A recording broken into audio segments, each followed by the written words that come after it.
ilk bağlantımız artıq hazırdır. Mənimlə bağlantıda Bəhruz Musayevdir, Kərvan Klubunun mətbuat xidmətinin rəhbəri. Sabahınız xeyir olsun Bəhruz bəy. Sabahınız xeyir, hər kəsi salamlayıram. Bəhruz bəy, başlayaq elə hazırki mövsümdən. Yəni bu mövsümdən necə keçdi? Mövsümü bu cür bitirəcəyinizi düşünürdünüzmü? Əvvəldə plan necə qurulmuşdu? Və ümumiyyətlə mövsüm haqqında təsərrüfatlarınız, təəssüratlarınız var. Bəli, ötən mövsüm komandamız 1-ci liqanı 5-ci pillədə başa vurmuşdu. Bu mövsümdə komandamızın çıxışını uğurlu saymaq olar. Çünki çempionat başlamamışdan əvvəl əsas hədəflərdən biri ilk üçlükdə qərarlaşmaq idi. Komandamıza bu missiyanın, belə desək ki, ötəsindən gəldi komanda olaraq və mövcud, belə deyək ki, tətbiq olunan İcra Komitəsinin qərarlarından sonra ilk 3 pillədə qərarlaşan komandalar birbaşa Premyer Liqaya vəsiqə qazandı. Bu da bizim kimi komandanı çox sevindirdi. Çünki qərar və nəticələrimiz üst-üstə düşdü və belə desək, 1-ci liqada 50 top vurduq. Komandamız xal hesabına görə keçən ilkinə nisbətən ən çox xal qazandı. Bu da bizim üçün, komanda üçün böyük bir uğurdur. Heyətimizə baxanda yerli futbolçulara daha çox üstünlük verdik. Demək olar 3-4 legionerə çıxmaq şərti ilə və əsas hədəflərdən biri ilk üçlükdə qərarlaşmaq idi və komandamız ilk 3 pillədə qərarlaşdı. Bu da bir böyük uğurdur. Çünki 16 ildən sonra böyük tarixə imza atan komandamız Premyer Liqaya vəsiqə qazandı. Arada 16 illik məsafə var. Düşünürəm ki, Premyer Liqada rəngarənglik qatan komandalardan biri olacağıq biz komanda olaraq. Çox təşəkkürlər. Növbəti sualım elə növbəti mövsümlə bağlıdır. Birinci ən vacib məsələlərdən biri heyətdir. Çünki Premyer Liqada yəni digər rəqiblərlə, digər komandalarla başa-baş mübarizə aparmaq üçün, yəni əvvəldən outsiderə çevrilməmək üçün heyəti gücləndirmək lazımdır. Bu istiqamətdə ümumiyyətlə hər hansı bir işlər aparılırmı və yaxud aparılacaqmı? Planda varmı? Biz bilirik ki, yəni Premyer Liqa ilə 1-ci liqa arasındakı məsafə doğrudan da çox böyükdür və Premyer Liqada qalıcı olmaq üçün heyət daha yaxşı olmalıdır, komplektləşməlidir və eyni qaydada yerli futbolçularla yanaşı, belə desək, Premyer Liqa səviyyəli legioner futbolçular olmalıdır. Bu yöndə də işlərimiz davam etdirilir. Artıq, belə desək, bir tur qalıb 1-ci liqanın başa çatmasına və bir turdan sonra həm infrastrukturla bağlı, həm heyətin komplektləşməsi ilə bağlı işlərimiz olacaq.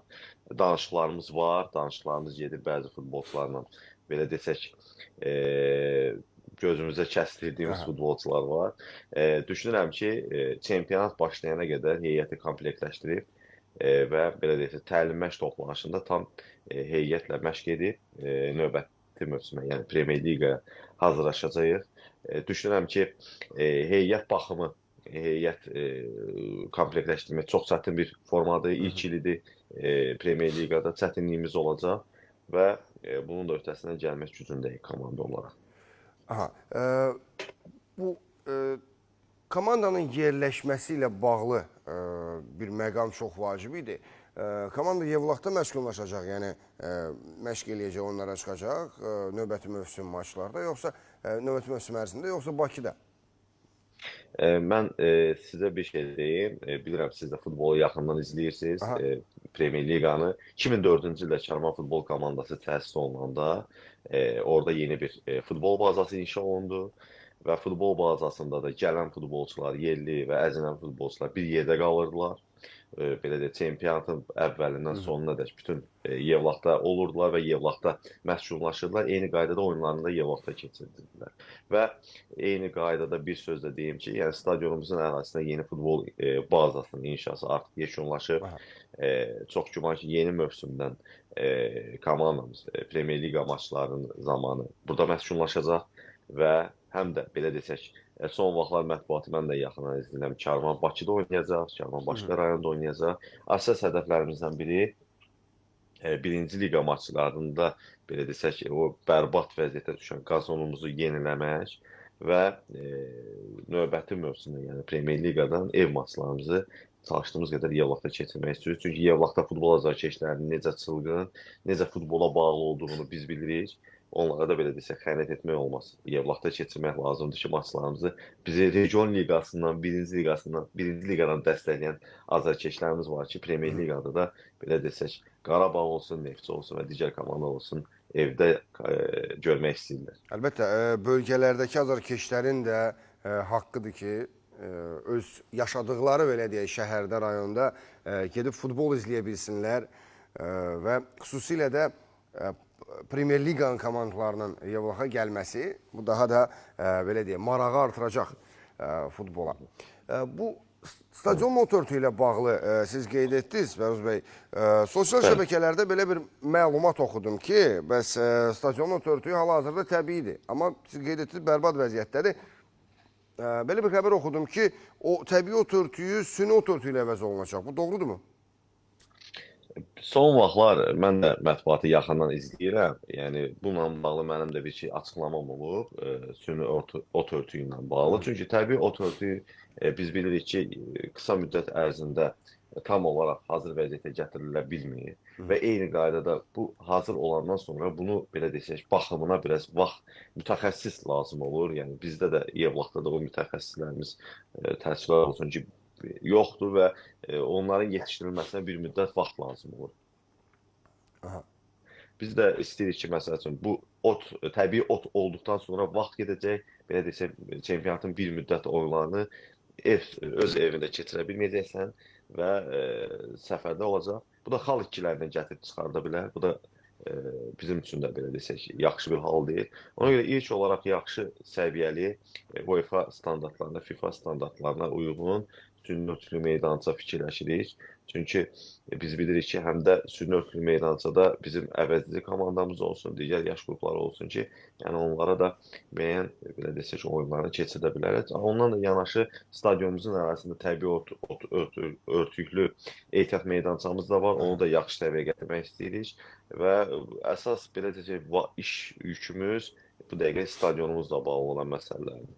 Yəni əsas stadion, yəni infrastruktur baxımından inkişaf etdirməyə çalışacaqsınız komandanı və digər ikinci bir vacib məqam isə yəni legioner məsələsidir. Biz bilirik ki, limit aradan qaldırılıb və büdcəsi geniş olan, belə deyək, komandalarla mübarizə aparmaq bu istiqamətdə, yəni legioner istiqamətdə çətin olacaq.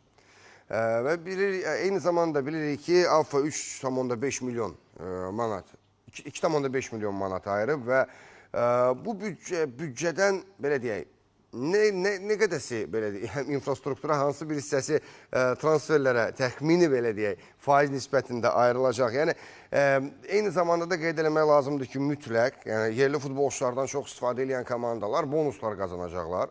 Amma bonuslar, səhv etmirəmsə, mövsümün sonunda ayrılacaq komandalara. Hələ müəyyənləşməyim nə zaman veriləcəyi, amma bonuslar ayrılacaq və bonusların nə qədər olacağı da məlum deyil. Amma nəticədə təbii ki, istənilən halda heyətdə bütün 11-liyi legionerə çevirmək çətin məsələdir. İndiki halda. O bonuslardan biz də yararlanmağa çalışacağıq. Çünki çox gözəl bir təşəbbüsdür. Yəni yerli futbolçu oynadan komandaya bonuslar veriləcək.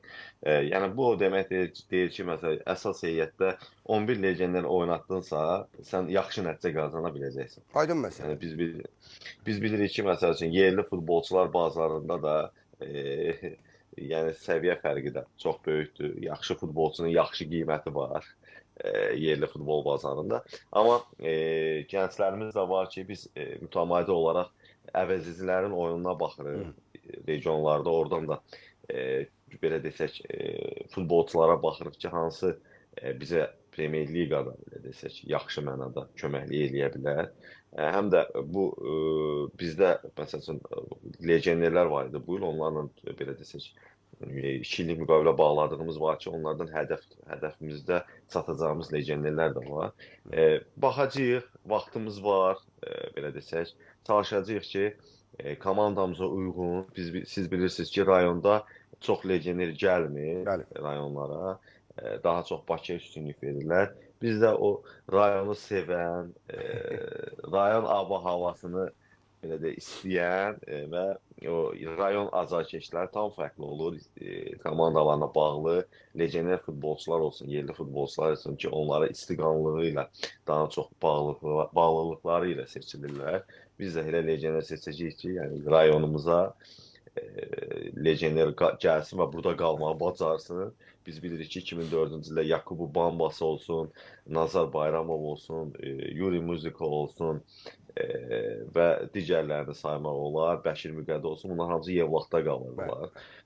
Legioner olsa da Yevlaxda qalırlar. Düşünürəm ki, o səviyyəli, Karvan səviyyəsinə uyğun, rayonu sevən, Yevlağı sevən legionerlər gətirəcək komandamıza. Çox təşəkkürlər Bəhruz bəy. İnanırıq ki, Avrokuboklara vaxtilə yollanan Karvanı biz yenidən görərik və həmin mübarizəni, həmin komandanı izləyərik. Azarkeşlər təbii ki, sevinərlər. Çox sağ olun, suallarımızı cavablandırın. Bir qısa da olaraq buradan azarkeşlərə səslənmək istəyirəm ki, hər zaman komandaların yanında olsunlar, komandalarına dəstək olsunlar. İnşallah Premyer Liqada görüşərik. Sağ olun. Sağ olun. Özünüzdən bu qədər.